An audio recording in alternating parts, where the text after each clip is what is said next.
17절에서 이스라엘이 뿌리고 심은 것이 바람과 같을 것이다. 광풍과 같아서 아무것도 거두지 못할 것을 말씀하시고 거두더라도 그것을 이방인들에게 열방들에게 빼앗기게 될 것이다 라고 선포하셨습니다.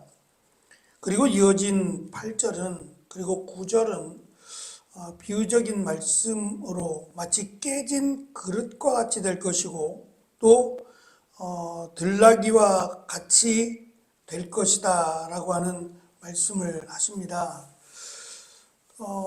우리가 지금 사용하는 그릇은 사실 질그릇으로 흙으로 만든 그릇이지만 굉장히 그 고급화된 잘 깨어지지 않고 또 유약이 잘 발려져 있어서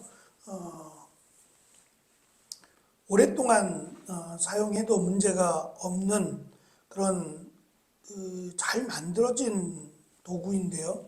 당시에는 역시 이 나무 그릇보다는 이 흙으로 만든 질그릇이 주로 사용이 되었는데 지금과 같은 기술은 갖고 있지 않았어요. 그래서 시간이 지나면 아무래도 흙으로 만들어졌다 보니까 이것이 이제 벗겨지고 또 쉽게 깨어지는 그런 특성들이 있었어요. 그래서 오랫동안 사용할 수는 없고 일정 기간이 지나면 그것을 이렇게 깨서 버리는 그런 일들이 잦았다고 합니다.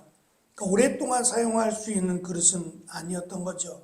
저들에게는 굉장히 이 그릇이 깨어진다라고 하는 부분은 늘 익숙한 그리고 일상생활 속에 포함된 그런 일들입니다.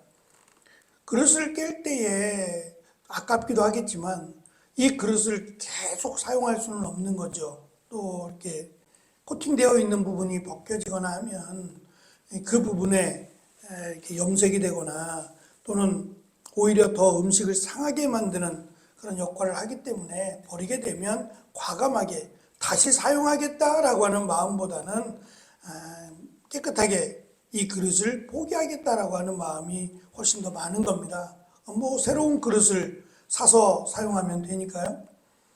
깨어진 그릇과 같다라는 것은 크게 두 가지 의미로 사용이 됩니다. 하나는 이 그릇은 더 이상 쓸모없다는 뜻이고 또 하나는 이 깨어진 조각들이 또 나름대로의 사용되는 장소가 있었던 것 같아요.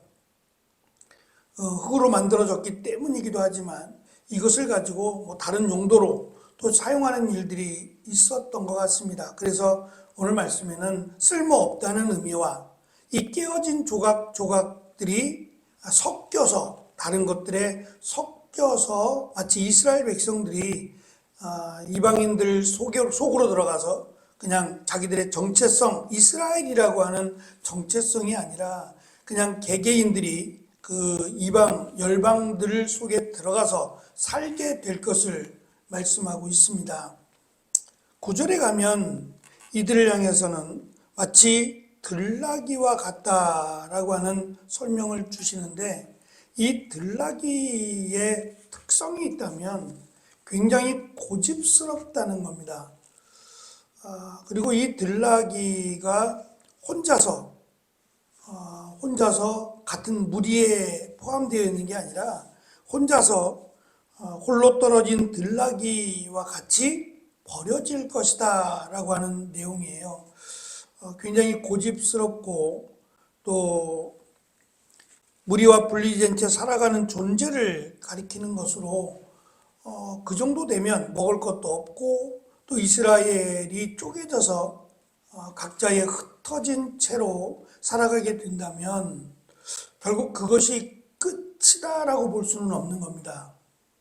오늘 말씀에도 보면 다시 그들을 모아드리겠다라고 하나님이 말씀하셨어요. 그 때와 기한은 말씀하지 않으시지만 그들이 하나님의 심판을 받아서 이스라엘이 그 멸망을 당하고 또 끌려가서 정체성이 없이 이렇게 흩어지게 살아갈 거다라고 하는 심판의 내용이 이루어집니다. 문제는 그럼에도 불구하고 하나님이 그들을 버리지 않고 다시 그들을 모아드리겠다라고 하신 점이에요. 물론 그들 가운데는 하나님을 믿는 소수의 사람들이 있습니다. 특별히 예레미야서에서 하나님께로 돌아오라고 하는, 그리고 하나님께서 그들을 죄악사항을 고발하면서 하나님이 그들을 그래도 사랑하신다라고 하는, 믿는 자를 찾으신다라고 하는 내용을 담고 있는 예레미야 48장 38절에는 바벨론의 포로로 끌려간 여호와 긴과 멸망한 모압을 가리켜서 깨어진 그릇과 같다라는 설명을 하고 있습니다. 이 예레미야서는 호세아보다 더 나중에 기록된 말씀이기 때문에 아마도 호세아서 우리 8장에서 깨진 그릇과 같다라고 하는 말씀을 이어서 그 내용을 지금 사용하면서 예레미야서를 기록한 것 같습니다. 이스라엘에게 필요한 것이 있다면, 이스라엘 백성들은 그렇게 생각하지 않았습니다만, 이스라엘 백성들의 정체성이 하나님의 백성이어야 되는데, 그것보다는 찬란한 문화를 꿈꾸거나 강력한 군사력을 원하거나 또 풍요로운 경제력을 원하는 세계 보편적인 그런 나라들의 바람이에요. 그러니까 이런 바람들이 결국은 하나님을 찾지 않게 되고 너무 고리타분하고 하나님의 말씀대로 살아간다는 것이 시대를 뒤처지게 만든다라고 생각을 했어요. 어떻게 하나님만 바라보고 살아가느냐. 세상은 변하고 있고 첨단 문화 속에 살아가는데 하나님의 말씀은 과거에 매여 있지 않느냐라고 하는 그런 주장들입니다. 결국은 그들의 생각이 지혜로워 보이지만 그들의 생각은 멸망으로 향했다라고 하는 점이에요. 물론 지금과 벌써 2000년, 거의 3000년 가까이가 차이가 나는 시간적 갭이 있지만 하나님은 동일하신 분이라는 점이에요. 그때의 하나님이나 지금의 하나님이나 동일하신 하나님이라고 하는 점을 생각한다면 하나님은 여전하시고 또 하나님은 영원히 살아계시는 분이기 때문에 하나님은 지금도 하나님의 정체성, 하나님의 백성으로서의 정체성을 하나님은 늘 원하신다는 거예요.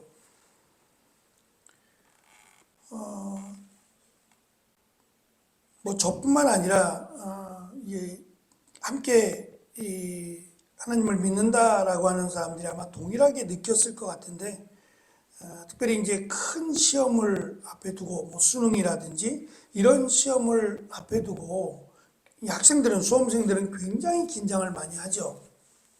그래서 약도 먹기도 하고 긴장하지 않기 위한 여러 가지 다양한 방법들을 동원할 정도로 긴장할 수밖에 없습니다. 그리고 시간이 늘 아쉽죠.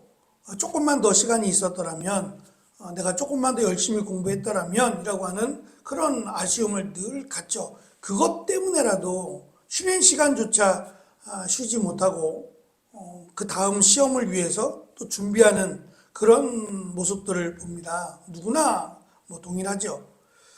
그렇게 시간에 쫓기고 또 시간이 없음에도 불구하고 시험을 치르기 전에 거의 대부분의 믿는 학생들은 기도합니다. 한 번 더 그 짧은 시간, 쪽시간을 사용해서 한 번 더 책을 보고 한 번 더 정리한 노트를 봐야 될 그 시간에 기도하고 있는 모습을 보면 믿지 않는 친구들, 믿지 않는 아이들이 볼 때는 굉장히 어리석게 보이고 저렇게 차라리 그 시간에 공부라도 한 자 더 하지, 한 글자라도 더 보지 라고 하는 생각이 있을 겁니다. 근데 그들은 하나님을 믿지 않으니까 아마도 이제 그런 생각을 쉽게 할 수 있지요. 그러나 믿는 사람들은 자신이 열심히 공부하고 준비한 것들 못지않게 하나님의 은혜가 소중하다는 것을 믿기 때문에 결과를 떠나서 하나님의 은혜를 구하고 또 이 시험을 통해서 하나님이 인도해 주시기를 기도합니다. 우리의 마음을 떨리고 이런 마음을 담대하게 하기 위함도 없지 않아 있겠지만, 무엇보다 하나님께서 여기까지 인도하시고 앞으로 인도하실 것을 믿고 하나님의 은혜를 구하는 거죠. 어리석게 보일지도 모릅니다. 세상이 볼 때에는 지금 전쟁 준비를 더 해야 될 그 시점에서 전쟁 준비는커녕 하나님의 말씀을 공부하고 있고 또 기도하고 있다라고 한다면 얼마나 우스꽝스럽겠어요. 그러나 이스라엘의 역사를 돌아보면 사실 이스라엘이 가나안 땅에 들어온 것도, 광야에서 살아난 것도, 그리고 여기까지 올 수 있었던 것도 전부 하나님의 은혜였어요. 오히려 하나님은 여리고 성 앞에서 그들에게 할례를 행하라고까지, 만나를 끊고 할례를 행하라고까지 하셨던 분입니다. 전쟁을 치러야 될 남자들이 할례를 행하고 누워있는 그 모습들을 적들이 알았다면 참 한심해 보였을 거예요. 여리고성 앞에서 그냥 우리는 전쟁하지 못하겠다, 우리는 포기하겠다라는 모습처럼 비쳤을 겁니다. 그러나 너무도 쉽게 하나님은 여리고성을 점령하게 하셨죠. 그것이 꾸며낸 이야기거나 말도 안 되는 소설과 같은 이야기가 아니라 실제적인 사건임을 우리가 믿을 수만 있다면, 우리 앞에 놓여진 어려움과 문제 속에서도 분명히 하나님이 도우신다라고 하는 확신이 있어야만 합니다. 호세아서가 강조하는, 예레미야서도 마찬가지겠지만 강조하는 것은 하나님에 대한 겁니다. 하나님을 믿으면 믿을수록, 알면 알수록 우리는 담대해질 뿐만 아니라 하나님의 은혜를 받는다는 거죠. 하나님은 살아계시고 우리의 기도를 듣기를 원하시고 또 하나님께서 역사하실 것이다 라고 하는 것을 지금 계속해서 가르치고 강조하고 있는 겁니다. 포기하지 말라는 거죠. 나라를 빼앗기고 포로로 끌려가도 포기하지 마라. 하나님은 돌아오게 하신다라고 하는, 사실은 돌아오는 게 더 기적입니다. 그것은 완벽하게 그 아수르가 됐던 적들이 놓아 주어야 되는 거예요. 그들이 반란을 일으킬 수는 없는 겁니다. 상황이 반란을 일으켜서 돌아오는 게 아니라 그들을 점령했던 왕이 그들을 놓아주는 거예요. 이거는 정말 불가능해 보이는 일입니다. 그런데 하나님은 이 일을 약속대로 지켜주셨죠. 이처럼 하나님을 믿는 사람들이라면 정말 하나님이 우리에게 가장 소중한 분임을 우리는 알 수 있습니다. 우리 구절에 보면 우리 성경은 그들의 몸을이라고 번역을 했는데, 이 그들로 번역된 이 단어가 에브라임이라고 하는, 이스라엘을 상징하는 에브라임이라는 단어예요. 에브라임이라는 단어를 쓴 이유는 들락위라고 하는 히브리어가 페레라고 하는 단어인데, 에프라임이라고 하는 입 뒤에 에프라임이라고 하는 이 단어와 자음이, 모음을 뺀 자음이 너무 비슷해요. 그러니까 지금 에브라임이 곧 들락이처럼 고집이 세서 도무지 하나님께로 돌아오지 않는, 결국은 그 들락이들을 주인이 팔아버리지 않겠어요? 너무 말을 듣지 않고 고집을 부린다면 어디다 쓰겠어요? 팔아버리겠죠. 그것처럼 이 고집이 세서 하나님께로 돌아오지 않는, 하나님을 믿지 않는 이 에브라임을 결국 하나님이 넘겨버리신다라고 하는 내용을 강조하기 위함이고, 또 한 가지 중요한 점은 9절에 있는 에브라임이 몸을 많은 연인들에게 팔았다라고 하는 설명입니다. 연인들로 번역이 됐지만 사랑하는 사람들이라고 하는 뜻이에요.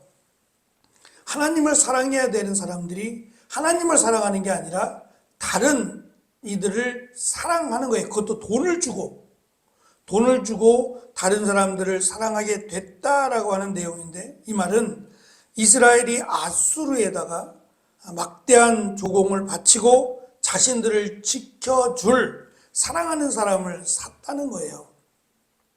그런데 이 아수르는 그들을 도와주지 않습니다. 도와주기는커녕 그들을 오히려 이용해서 점령을 하죠. 이것이 이 에브라임의 어리석음이라고 지금 이야기하는 겁니다. 고집스럽게 하나님을 떠나 홀로 거하면서 도리어 열방을 향해 도움을 구하느라 헐떡거리고 있는 들나귀와 같다라고 하는 그들의 모습을 지금 적나라하게 보여주는 겁니다. 열방은 결코 에브라임의 안전을 책임지지 않습니다. 관심도 없고요. 열방에게 에브라임은 그저 마음대로 휘두르고 동원할 수 있는 약자에 불과하니 아수르도 나아가 사랑하는 사람을 사는 에브라임을 지금 어리석은 사람들이라고 지금 책망하고 있는 겁니다. 하나님을 믿었다면, 하나님께로 왔다면 하나님은 그들의 피난처가 되시고 그들을 도와주실 겁니다. 그것이 이스라엘에게 보여주셨던 하나님이에요. 그러니까 하나님을 안다는 것은 결국 믿음이 더 하나님께로 간다는 이야기입니다. 많은 이들이 한국교회의 부흥을 여름 성경학교 또는 주일학교 교육에 두었어요. 저는 그것이 결코 틀린 말이 아니라고 생각해요. 왜냐하면 이 아이들이 한국교회 기둥 같은 역할을 하기 때문이죠. 잠시 교회를 떠났더라도 어릴 적 들었던 말씀, 어릴 적 교회를 다녔던 그것이 다시 돌아오는데 아주 막대한 영향을 미친다고 해요. 주일학교 때 외웠던 성경 암송이 굉장히 오래 간답니다. 나이가 들어서 하나님을 믿는 것보다 어릴 때 하나님을 믿었던 그 믿음이 정말 소중하다라고들 이야기합니다. 그만큼 어릴 때 잘 이해가 되지 않고 믿었고 찬양했던 그러한 영향력이 그의 삶에 남아있다라고 하는 그런 내용일 겁니다. 이스라엘이 어릴 적부터 하나님의 심판에 대한 소리를 들었으니까 어릴 때부터 아이들에게 말씀을 가르치고 또 하나님의 은혜를 강조했더라면 이스라엘은 이렇게 쉽게 멸망하지 않았을 겁니다. 기성세대들이 하나님을 떠난 것도 문제지만 더 큰 문제는 이 아이들이에요. 아이들에게 말씀을 가르치지 않았다라는 것이 이스라엘의 뼈아픈 과거를 가져오게 만들었다는 겁니다. 하나님의 말씀을 소중하게 여길 때 이스라엘은 가장 찬란한 그리고 가장 경제력이 풍성한 나라였다라는 것이 역사적으로 증명이 된 것처럼 우리에게도 하나님을 믿을 때 그것이 우리에게는 가장 큰 은혜와 기쁨의 시간들이었다라는 것을 우리가 고백할 수 있게 될 것입니다. 오늘도 우리에게 주어진 시간 속에서 하나님을 알아가는 기쁨과 또 하나님께 나아가는 귀한 은혜가 우리 가운데 가득한 하루가 되시기를 축원합니다. 기도하겠습니다.